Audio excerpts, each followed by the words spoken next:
Hi friends, welcome back. നമ്മുടെ ഇന്നത്തെ video Galaxy A52 എന്ന ഫോണിന്റെ ഒരു ഫുൾ റിവ്യൂ ആണ്. അപ്പോൾ നമ്മൾ കുറച്ച് ദിവസമായിട്ട് യൂസ് ചെയ്ത് നോക്കിയിരിക്കുകയാണ്.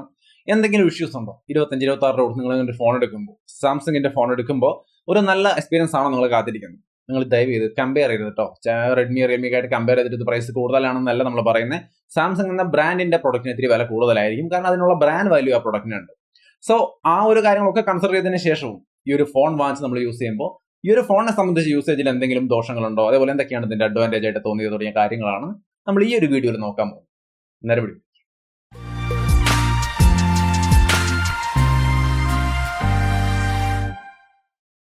ഹായ്, അപ്പൊ ആദ്യമായിട്ട് ഞാൻ ഈ ഒരു ഫോണിന്റെ ഫുൾ റിവ്യൂലേക്ക് വരുമ്പോൾ ഇതിന്റെ നെറ്റ്വർക്ക് റിസപ്ഷനും കാര്യങ്ങളും എന്തെങ്കിലും ഇഷ്യൂ ഉണ്ടോ? കാരണം സാംസങ് ഫോണിൽ പലരും ഇത്തരത്തിലുള്ള ഇഷ്യൂസ് പറയാറുണ്ട്.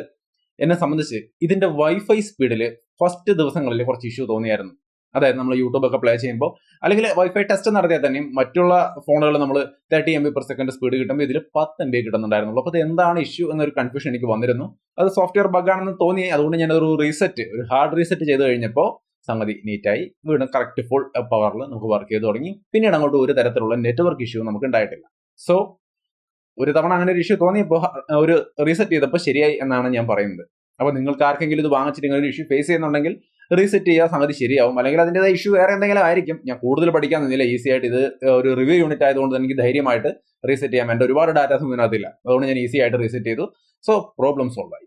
അപ്പോൾ ആകെ എനിക്ക് ഇതിനകത്ത് തോന്നിയ ഒരു മേജർ ഇഷ്യൂ എന്ന് പറയുന്നത് ഈ വൈഫൈയുടെ സ്പീഡിന്റെ ഒരു പ്രശ്നമായിരുന്നു. ആ ഒരു സംഗതി ഒറ്റ റീസെറ്റിൽ തന്നെ ശരിയായി. സോ നെറ്റ്വർക്ക് പരമായിട്ട് യാതൊരു ഇഷ്യൂ ഉണ്ടായിരുന്നില്ല. കോള് പോലുള്ള കാര്യങ്ങൾക്ക് യാതൊരു ക്വാളിറ്റി ഇഷ്യൂസും ഇല്ല. നെറ്റ്വർക്ക് റിസപ്ഷനിലോ കാര്യങ്ങളിലോ പ്രശ്നങ്ങൾ ഉണ്ടായിരുന്നില്ല. ഇയർ പീസ് ആണെങ്കിൽ സഫീഷ്യൻലി ലൗഡ് ആയിരുന്നു. അത്യാവശ്യം നല്ല ക്വാളിറ്റി ഉള്ള സൗണ്ട് ഇയർ പീസിൽ നിന്ന് കിട്ടുന്നുണ്ട്. സോ ക്വാളിറ്റി വൈസ് കോളിന്റെ കാര്യങ്ങൾ, നെറ്റ്വർക്ക് അതെല്ലാം നോക്കിയാലും ഒരു അടിപൊളി ക്വാളിറ്റിയാണ്. സോ ആ ഒരു മേഖലയിൽ എന്തായാലും പ്രശ്നമില്ല എന്നുള്ള കാര്യം ഞാൻ ഫസ്റ്റ് തന്നെ കൺഫേം ചെയ്തു. ഇനി അടുത്ത സെക്ഷനിൽ ഇതിന്റെ സൗണ്ട് ക്വാളിറ്റി എങ്ങനെയുണ്ട്, സ്റ്റീരിയോ സ്പീക്കറും കാര്യങ്ങളൊക്കെയാണ്. Overall sound quality, media consumption ഒക്കെ നോക്കുമ്പോൾ ഒരു ഡീസന്റ് ആയ, ഒരു നീറ്റ് ആയ ക്വാളിറ്റിയാണ് നമുക്ക് കിട്ടുന്നത്. വേറെ എന്തെങ്കിലും സ്പീക്കറിന്റെ ഭാഗത്തുനിന്നുള്ള ഒരു കരകര സൗണ്ട്, അങ്ങനെയുള്ള ഒരു തരത്തിലുള്ള വൈബ്രേഷൻ സൗണ്ടുകളൊന്നുമില്ല. വളരെ ഡീസന്റ് ആയ ഒരു മീഡിയ കൺസംഷൻ എക്സ്പീരിയൻസ് ആണ് നമുക്ക് ഇതിനകത്ത് കിട്ടുന്നത്. സോ യാതൊരു വിധത്തിലുള്ള ഇഷ്യൂസും നമുക്ക് ഇതിനകത്ത് ആ മേഖലകളിൽ, സൗണ്ടിന്റെ മേഖലകളിലൊന്നും ഫേസ് ചെയ്യുന്നില്ല. ഹെഡ്ഫോണിലേക്കുള്ള സൗണ്ട് ആണെങ്കിലും വളരെ ഡീസന്റ് ആണ്. സോ സൗണ്ട്, കോള് തുടങ്ങിയ മേഖലകളെല്ലാം വളരെ നീറ്റാണ്. ഈ ഫോണിന്റെ സ്പെസിഫിക്കേഷൻ ഞാൻ ഇവിടെ വീണ്ടും ആവർത്തിക്കുന്നില്ല. ഓൾറെഡി അൺബോക്സിംഗിൽ നമ്മൾ ഇതൊക്കെ വളരെ ഡീറ്റെയിൽഡ് ആയിട്ട് പറഞ്ഞതാണ്. സോ അതുകൊണ്ട് ഇത് വീണ്ടും സ്പെക്കൊക്കെ പറഞ്ഞിവിടെ ഞാൻ വലിച്ചു വാരി നീട്ടുന്നില്ല. നേരിട്ട് യൂസർ എക്സ്പീരിയൻസിലേക്കാണ് ഞാൻ വരുന്നത്. സോ കോള്, സൗണ്ടിന്റെ കാര്യങ്ങളിലൊന്നും യാതൊരു ഇഷ്യൂ ഇല്ലാന്ന് മനസ്സിലായല്ലോ. കാര്യങ്ങൾ ഞാൻ ഏറ്റവും ചുരുക്കമാണേ. ഇനി ഇതിന്റെ പെർഫോമൻസിൽ നമുക്ക് എന്തൊക്കെയാണ് തോന്നിയത്? യാതൊരുവിധ ഇഷ്യൂസും ഒന്നും തന്നെ തോന്നിയില്ല എന്ന് തന്നെ പറയാം. ഹീറ്റിംഗ് ഇഷ്യൂ പോലുള്ള കാര്യങ്ങളൊന്നും തന്നെ വരുന്നില്ല. ഗെയിം കളിക്കുമ്പോഴായാലും PUBG ആയാലും എന്തായാലും നമുക്ക് ഗെയിം കളിക്കുമ്പോഴായാലും വലിയ ലാഗും കാര്യങ്ങളൊന്നും, ഈ ഒരു പ്രൊസസറിൻ്റെതായ പവറിലുള്ള ഒരു ഗെയിം പെർഫോമൻസ് ഒക്കെ ഇതിനകത്ത് കിട്ടുന്നുണ്ട്. അതിൻ്റെ ഒപ്പം തന്നെ ഹീറ്റിംഗ് ഇഷ്യൂ പോലുള്ള കാര്യങ്ങളൊന്നും വരുന്നില്ല. നോർമൽ ഡേ ടു ഡേ യൂസേജിലാണെങ്കിലും യാതൊരുവിധ ഇഷ്യൂസും ഇല്ല. Full HD+ super AMOLED display ആണ് ഈ ഒരു ഫോണിനുള്ളത്. അതിൻ്റെതായ ഒരു ക്വാളിറ്റിയും കാര്യങ്ങളൊക്കെ നമുക്ക് ഇതിന്റെ വിഷ്വലിൽ കിട്ടുന്നുണ്ട്.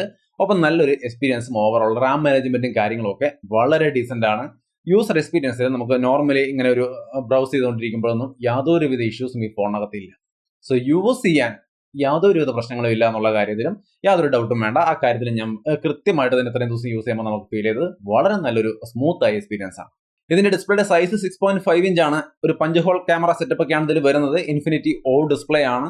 സോ നിങ്ങൾക്ക് ഈ കാണുന്ന തരത്തിലുള്ള ഒരു ക്വാളിറ്റിയും കാര്യങ്ങളൊക്കെ ഇതിനകത്ത് തീർച്ചയായിട്ടും കിട്ടും. സോ ഡിസ്പ്ലേ എന്തായാലും സാംസങ്ങിന്റെ എക്സലന്റ് ആണ്. ഞാൻ വീണ്ടും ആവർത്തിക്കേണ്ട ആവശ്യമില്ല. എന്തായാലും ഇതൊക്കെയാണ് ഇതിന്റെ സ്പെക്ക്. ഓവറോൾ ഡീസന്റ് ആയ ഒരു സെറ്റപ്പ് ആണ് ഇതിന്റെ. ഡിസ്പ്ലേ ആയാലും പെർഫോമൻസ് ആയാലും ഒക്കെ നമുക്ക് തരുന്നത്. നമ്മുടെ കയ്യിലിരിക്കുന്ന 128 GB വേരിയന്റ് ആണ്. 6 GB റാം, 128 GB സ്റ്റോറേജ് ആണ്. സോ അതിൽ നമുക്ക് സ്റ്റോറേജിൻ്റെതായ യാതൊരു ഇഷ്യൂവും ഈ ഫോണിനകത്ത് വരുന്നേ ഇല്ല. സ്റ്റോറേജ് ഓൾറെഡി സഫീഷ്യന്റ് ഉണ്ട്.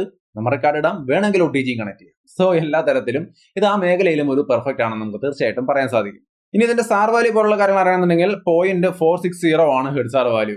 അപ്പൊ അതാണ് ഇതിന്റെ ഒരു സാർ വാല്യൂ. വളരെ കുറഞ്ഞ ഒരു റേറ്റ് തന്നെയാണ്. സോ അത് തീർച്ചയായിട്ടും ഒരു ഡീസന്റ് ആയ ഒരു ലെവലാണ്. നമുക്ക് വളരെ ഇഷ്ടപ്പെടുന്ന ഒരു കാര്യം, സാംസങ് ഫോണുകളിൽ പലപ്പോഴും ഇങ്ങനെ ഒരു ഗുഡ് സാർ വാല്യൂ ലെവൽ നമ്മൾ കാണാറുണ്ട്. സോ അതുകൊണ്ട് തന്നെ ആ മേഖലയിലും ഒരു ഡീസന്റ് ആയ ഒരു സെറ്റപ്പ് ആണ്. ഇനി ഇതിന്റെ ക്യാമറ എങ്ങനെയുണ്ട്? സാംസങ്ങിന്റെ ഫോണുകൾ പലപ്പോഴും ക്യാമറയ്ക്ക് വേണ്ടി ആൾക്കാർ എടുക്കാറുണ്ട്. ഡീസന്റ് ആയ ഒരു ക്യാമറ ക്വാളിറ്റിയാണ്. ഈവൻ ഞാൻ നമ്മുടെ ഓപ്പോയുടെ F19 Pro Plus 5G ഇതേ പ്രൈസ് സെഗ്മെന്റിൽ വരുന്ന ഒരു ഫോണാണ്. അതിന്റെ ക്യാമറയുമായിട്ട് കമ്പയർ ചെയ്യാൻ നോക്കിയപ്പോഴും എനിക്ക് പേഴ്സണലി കുറച്ച് ബെറ്റർ ആയിട്ട് തോന്നിയത് ഇതിന്റെ ക്യാമറ തന്നെയാണ്. ഫ്രണ്ട് ക്യാമറ ആയാലും ബാക്ക് ക്യാമറ ആയാലും അതിന്റെ സ്റ്റെബിലൈസേഷൻ ലെവൽ ആയാലും എല്ലാം തന്നെയും ഇതിന്റെ ഒരു ക്യാമറ ക്വാളിറ്റിയാണ് എനിക്ക് ഇഷ്ടപ്പെട്ടത്. നിങ്ങൾക്ക് കുറച്ച് സാമ്പിളുകളോടെ കാണാം. അപ്പോൾ ഓവറോൾ അതൊക്കെ നല്ല ക്വാളിറ്റിയാണ്. അത് എത്ര തവണ എടുത്ത് നോക്കുമ്പോഴും നമുക്കൊരു ഡീസന്റ് ആയ ക്വാളിറ്റിയും സ്റ്റെബിലൈസേഷനും കാര്യങ്ങളൊക്കെ കിട്ടുന്നുണ്ട്. സോ ക്യാമറ ക്വാളിറ്റി ലെവലിൽ ഞാൻ ഓക്കെയാണ്, പക്ഷെ നിങ്ങൾ ഓക്കെ ആണെന്നുള്ളത് ഇതിന്റെ ക്യാമറ ക്വാളിറ്റി ടെസ്റ്റ് ചെയ്യുന്ന വീഡിയോസ് കണ്ട് മനസ്സിലാക്കുക. എന്നെ സംബന്ധിച്ച് വളരെ ഡീസന്റ് ആണ്. ക്യാമറ റിവ്യൂ ഐക്കണിലുണ്ട്, ഒന്ന് കണ്ടു നോക്കുക. ക്ലിക്ക് ചെയ്ത് പോയി കണ്ടു നോക്കിയിട്ട് നിങ്ങൾ തീരുമാനിക്കുക നിങ്ങൾക്ക് ഇത് ഓക്കെ ആണോ എന്നുള്ളത്. എന്നെ സംബന്ധിച്ച് ഞാൻ ഓക്കെയാണ്. ഒരു സാംസങ് ഫോൺ ഈ ഒരു പ്രൈസ് എടുക്കും, ഈ ഒരു പെർഫോമൻസും കാര്യങ്ങളൊക്കെ കിട്ടുന്നു, ഈ തരത്തിലുള്ള ഒരു കംഫർട്ടബിൾ ആയ ഒരു ഡിവൈസ്, അതിൽ ഈ നല്ലൊരു ക്വാളിറ്റി ക്യാമറ കിട്ടുമ്പോൾ തീർച്ചയായിട്ടും ഞാൻ ഓക്കെയാണ്. സോ എനിക്ക് തോന്നുന്നു നിങ്ങൾക്കും തീർച്ചയായിട്ടും ഇഷ്ടപ്പെടാനുള്ള ഒരു സാധ്യതയൊക്കെ ഉണ്ടെന്ന്. പക്ഷെ നിങ്ങളാണ് തീരുമാനിക്കേണ്ടത്. ഈ ഒരു ക്യാമറയുടെ കാര്യത്തിൽ കളറും കാര്യങ്ങളൊക്കെ അത് തികച്ചും പേഴ്സണലാണ്. സോ നിങ്ങൾ കണ്ടു നോക്കിയിട്ട് നിങ്ങൾക്ക് ഇഷ്ടപ്പെടുന്നുണ്ടോ എന്ന് തീരുമാനിക്കുക. എന്നെ സംബന്ധിച്ച് ഓക്കെയാണ്. ഡീസന്റ് ആയ ഒരു ക്യാമറ പെർഫോമൻസ് ആണ് ഈ ഒരു ഫോൺ തരുന്നത്. ഇനി ഇതിന്റെ ഡയറക്റ്റ് ആയിട്ട് നമ്മൾ ബാറ്ററിയുടെ കാര്യത്തിലേക്ക് വന്നു കഴിഞ്ഞാൽ ബാറ്ററി ലൈഫും കാര്യങ്ങളൊക്കെ എങ്ങനെയാണെന്ന് ചോദിച്ചാൽ ഒരു 1.5-2 ദിവസമൊക്കെ സുഖമായിട്ട് കിട്ടുന്ന ഒരു നോർമൽ യൂസറാണ് ഞാൻ. വലിയ ഗെയിമർ ഒന്നുമല്ല. എന്നെ സംബന്ധിച്ച് ഒരു നോർമൽ യൂസറെ സംബന്ധിച്ച് യൂഷ്വലി ഇപ്പോൾ ഇറങ്ങുന്ന എല്ലാ മിഡ് റേഞ്ച് ഫോണുകളിലും 1 ദിവസം 2 ദിവസം ബാറ്ററി ലൈഫ് എനിക്ക് കിട്ടാറുണ്ട്. അത് ഇതിനകത്തും കിട്ടുന്നുണ്ട്. സോ ബാറ്ററി ഒരു ഇഷ്യൂ ആയിട്ട് നിങ്ങൾക്ക് വരുമെന്ന് ചോദിച്ചാൽ ഇല്ല. എന്നെ സംബന്ധിച്ച് ഒരു നോർമൽ യൂസറെ സംബന്ധിച്ച് ഒരു ഇഷ്യൂ ആയിട്ട് നിങ്ങൾക്ക് ഇതിന്റെ ബാറ്ററി വരാനേ പോകുന്നില്ല. ഒരു നോർമൽ ആയിട്ട് സഫീഷ്യന്റ് ആയ ഒരു ഫാസ്റ്റ് ചാർജിങ് കാര്യങ്ങളൊക്കെ ഉണ്ട്. സോ അതുകൊണ്ട് നമുക്ക് ചാർജിങ് സ്പീഡിന്റെ കാര്യത്തിലും വലിയ ഇഷ്യൂ വരാനില്ല. ഇനി ഒരു കാര്യം നമുക്ക് പറയാനുള്ളത്, ഈ ഒരു ഡിവൈസ് കംഫർട്ടബിൾ ആണോ എന്ന് ചോദിച്ചു കഴിഞ്ഞാൽ കയ്യിൽ പിടിക്കാൻ കംഫർട്ടബിൾ ആണ്. അത്യാവശ്യം വലിയ ഡിവൈസ് തന്നെയാണ്, അതിന് സംശയമൊന്നും വേണ്ട. വലിയ ഫോണുകൾ ഇഷ്ടപ്പെടുന്നവർക്കാണ് ഇത് ഇഷ്ടപ്പെടുക. അതിന്റെ ഒപ്പം അത്യാവശ്യം വെയിറ്റ് ഒക്കെ ഉണ്ട്. വളരെ ലൈറ്റ് വെയിറ്റ് ആയ ഒരു ഫോൺ എന്ന് പറയില്ല ഞാൻ, പക്ഷെ വളരെ വെൽ ബാലൻസ്ഡ് ആയ ഒരു വെയിറ്റും കാര്യങ്ങളൊക്കെ ആയതുകൊണ്ട് ഓവർ വെയിറ്റ് ഒന്നും നമുക്ക് തോന്നുന്നില്ല. ഒരു നല്ല ഫോൺ, കംഫർട്ടബിൾ ആയിട്ട് കയ്യിൽ കൊണ്ടുനടക്കാവുന്ന ഒരു നല്ല ഫോണാണ്. എന്നെ സംബന്ധിച്ച് വലിയ ഇഷ്യൂ ഒന്നും കംഫർട്ടബിലിറ്റിയുടെ കാര്യത്തിൽ തോന്നിയില്ല. ഓവറോൾ ഒരു ഗുഡ് സെറ്റപ്പ് ആണ്. ഇതിന്റെ കംഫർട്ട് ലെവലിലും ഫീൽ ചെയ്യുന്നത്. നിങ്ങൾക്ക് എന്റെ കയ്യിൽ ഇത് ഹോൾഡ് ചെയ്തിരിക്കുന്ന രീതി കാണാം. അപ്പൊ നിങ്ങൾക്ക് ഇത് എങ്ങനെ ഉണ്ടാവും എന്നുള്ളത് ഏകദേശം ഒരു ഐഡിയ കിട്ടുമല്ലോ. എൻ്റെ ഒരു വലിയ കൈയുള്ള ആളൊന്നുമല്ല ഞാൻ, എന്നാൽ അത്ര ചെറിയ കൈയുമല്ല, ഒരു നോർമൽ ലെവലിലുള്ള കൈ തന്നെയാണ്. അപ്പൊ നിങ്ങൾക്കും ഏകദേശം ഈ ഒരു ലെവലിലൊക്കെ ഇത് യൂസ് ചെയ്യുമ്പോൾ എങ്ങനെ ഉണ്ടാവും എന്നുള്ളത് മനസ്സിലാക്കാം. പിന്നെ ഇത് പോക്കറ്റിൽ ഇടാൻ മുകളിൽ പാന്റ് പോക്കറ്റിലാണ് ഇപ്പൊ ഇത്രയും വലിയ ഫോണിൽ വന്നതിന് ശേഷം എല്ലാവരും ഇടുക. നമ്മുടെ ഡയറക്റ്റ് ഷർട്ടിന്റെ പോക്കറ്റിൽ ഇട്ട് കഴിഞ്ഞാൽ എന്തായാലും വലുതായിരിക്കും. അതിൽ പ്രത്യേകിച്ച് പറയേണ്ട ആവശ്യമില്ല. നിങ്ങൾക്ക് ഇപ്പോഴത്തെ സ്മാർട്ട് ഫോണൊക്കെ ഇതിൽ വലുത് തന്നെയാണ്. എങ്കിലും ആ കൂട്ടത്തിലും വലിയ പ്രശ്നമില്ല. ഒരു കംഫർട്ടബിൾ ആയിട്ട് ഹോൾഡ് ചെയ്യാൻ കഴിയുന്ന ഒരു ലെവലൊക്കെ തന്നെയാണ്. ഇതിന്റെ ഡിസൈനും കാര്യങ്ങളൊക്കെ ആയാലും അത്യാവശ്യം നല്ലൊരു ക്വാളിറ്റി നമുക്ക് ഇതിന്റെ ഡിസൈനിന്റെ ഭാഗത്തൊക്കെ കാണാനുണ്ട്. സോ ഡിസൈൻ ആൻഡ് കംഫർട്ടിന്റെ കാര്യത്തിലും ഞാൻ ഒരുവിധം സാറ്റിസ്ഫൈഡ് തന്നെയാണ്. ഇപ്പൊ ഞാൻ ഈ പറഞ്ഞ പ്രധാനമായിട്ടും നമ്മൾ യൂസ് ചെയ്യുമ്പോൾ വരുന്ന എല്ലാ മേഖലകളും പറയുമ്പോഴും കംഫർട്ടബിൾ നന്നായിട്ടുണ്ട് തന്നെയാണ് പറയുന്നത്. അപ്പൊ ഇതിന് ദോഷങ്ങളൊന്നും ഇല്ലേ എന്ന് ചോദിച്ചു കഴിഞ്ഞാൽ നിർബന്ധമായിട്ട് പറയണമെങ്കിൽ പറയാവുന്ന ഒരു കാര്യം എന്ന് പറഞ്ഞാൽ ഇതിനകത്ത് 5G വരുന്നില്ല. അപ്പൊ ഈ ഒരു പ്രൈസ് സെഗ്മെന്റിൽ ഒരുപാട് ബ്രാൻഡുകൾ 5G ഫോണുകൾ നടക്കുന്നത്. ഈവൻ 20,000 അതിന് താഴെയൊക്കെ നമുക്ക് ഒരുപാട് ഫോണുകളിൽ 5G കിട്ടുന്നുണ്ട്. ഇപ്പൊ 25,000 രൂപ ഒരു 26,000 രൂപ റേഞ്ചിൽ ഒരു ഫോൺ എടുക്കുമ്പോൾ ഇതിന് 5G ഇല്ല എന്ന് പറയുമ്പോൾ കാര്യം നമുക്ക് 5G വരാൻ ഇനിയും കുറച്ച് ലേറ്റ് ആവും. സിറ്റികളിലൊക്കെ ചിലപ്പോൾ ഈ ഒരു വർഷം കഴിയുമ്പോഴേക്കും എത്തുമായിരിക്കും. പക്ഷെ നമ്മുടെ റൂറൽ ഏരിയകളിലേക്കൊക്കെ വരുമ്പോൾ എന്തായാലും ഒരുപാട് ലേറ്റ് ആവുന്നുള്ളത് നമുക്ക് നന്നായിട്ട് അറിയാം. അപ്പൊ അതുകൊണ്ട് തന്നെ ഇപ്പൊ തന്നെ 5G ഫോൺ വേണമെന്ന് വാശി പിടിക്കേണ്ട ആവശ്യമില്ല. നിങ്ങൾ സാംസങ്ങിന്റെ ഫോൺ വേണമെന്ന് നിർബന്ധമാണെങ്കിൽ ഇപ്പൊ ഇവിടെ 5G ഓപ്ഷൻ ഇല്ല. അതുകൊണ്ട് തന്നെ ഇതിൽ 5G ഇല്ല. അപ്പൊ 5G ഇല്ലാത്ത ഒരു ന്യൂനതയായിട്ട് നിങ്ങൾക്ക് കാണണോ വേണ്ടോ എന്നുള്ള കാര്യം നിങ്ങളാണ് തീരുമാനിക്കേണ്ടത്.